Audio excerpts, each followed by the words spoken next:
নমস্কার, বাংলা টাইমস নিউজে আপনাদের স্বাগত। আজ দমদমা লোকসভা কেন্দ্রের বিজেপি প্রার্থী শিলভদ্র দত্ত সোদপুর শুকচর থেকে এক কালারফুল র্যালি নিয়ে জনসংযোগ প্রচার যাত্রা শুরু করলেন। সেটি খড়দহ এসে শেষ হয়। কর্মী উৎসবদের ভিড় ছিল চোখে পড়ার মতো।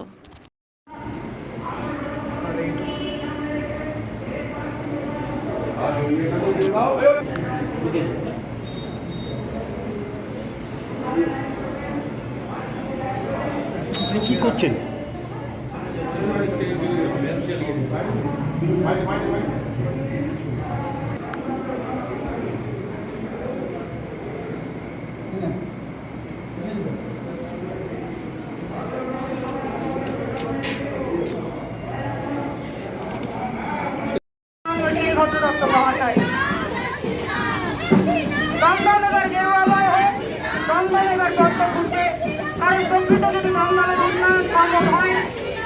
তাহলে একমাত্র গেরুয়াময় তো দমদম হলে তবেই সম্ভব।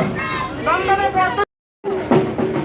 ইভিএমের প্রধান দ্বীপে বক্তব্য চিহ্নে 7 তারিখ দমদম লোকসভা কেন্দ্রের প্রার্থী মানে দমদমের প্রার্থী। কারণ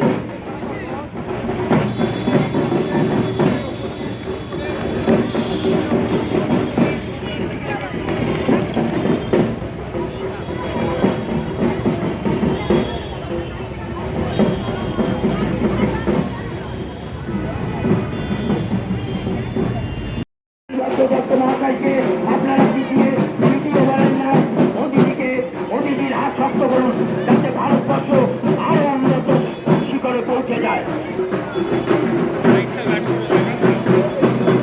বহিরাগত সংসদ 15 বছর ধরে খরচার জন্য কোনো উন্নয়ন করেনি। আপনারা ভালোই অবগত আছেন, নানান জায়গায় জল জমা থাকে, মশার উৎপাদ। তাই আমরা চাইছি এই বহিরাগত আর দরকার নেই। তাই ঘন্টার মানুষ, সোদপুরের মানুষ শপথ করুন যাতে 1 জুন ভারতীয় জনতা পার্টির প্রার্থী শিলভদ্র দত্ত মহাশয়কে বদ্ধভূম চিহ্নে ভোট দিয়ে দুর্নীতির দাগ সেই শিলভদ্র দত্ত সংসদে যাক, যার গায়ে নেই দুর্নীতির দাগ সেই শিলভদ্র দত্ত দিল্লি যাক। আপনাদের কাছে এসেছেন ভারতীয় জনতা পার্টির প্রার্থী নরেন্দ্র মোদী এসেছেন, তিনি আশীর্বাদ চাইতে আপনারা আপনাদের আশীর্বাদের হাতটি তার দিকে বাড়িয়ে দেবেন।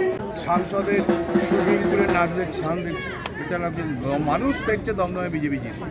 আপনি পানিহাটির বাসিন্দা, মানে দমদম লোকসভা কেন্দ্রেরই বাসিন্দা। কি হতে পারতো? অনেকদিন ধরে তো দমদম তৃণমূল কংগ্রেসের অনেক কিছুই হতে পারত, কিন্তু কেউ কথা রাখে না। সেই রকমই সাংসদ কথা রাখেনি, এখানকার বিধায়ক কথা রাখেনি, তাই এই পানিহাটির মানুষও জল পায়। বলা হচ্ছে যে দমদম তিনজনই হেভিওয়েট ক্যান্ডিডেট। না না, আমি হেভিওয়েট, আমি খুব লাইট ওয়েট, আমার অত ওজন নয়।